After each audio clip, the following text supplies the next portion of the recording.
As Ukrainians hold the Russian invaders back, it is worth reminding the world that this is not the first time the blood of Central and Eastern Europeans is being spilled to contain Russia. Just over a century ago, as World War I came to an end and stability returned in Western Europe, in the East a conflict was brewing with a new enemy. Having taken and consolidated their power in Russia, the Bolsheviks were set on spreading communist totalitarianism.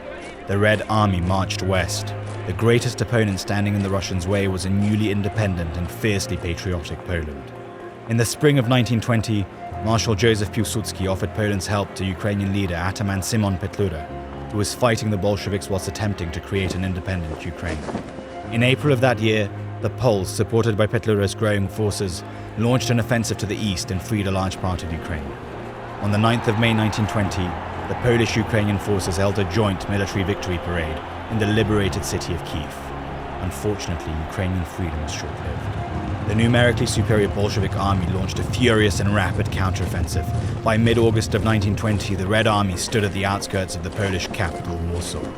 The Poles rallied and prepared to defend their capital.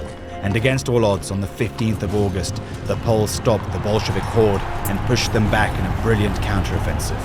The Polish victory halted the Russian advance to the west. Whilst Warsaw defended itself several hundred kilometers away, the dwindling Ukrainian units of Ataman Petlura valiantly continued their desperate struggle. Unfortunately, despite Poland's help, Petlura was defeated. His last remaining soldiers found refuge in Poland. Ukraine fell under the Russian boot and was turned into a Soviet republic just a year later. The blood shed by Polish and Ukrainian soldiers in 1920 on the outskirts of Kyiv and Warsaw must not be forgotten. We stand together today just as we did then, because the dreams and hopes of Marshal Piłsudski and Ataman Petlura live on.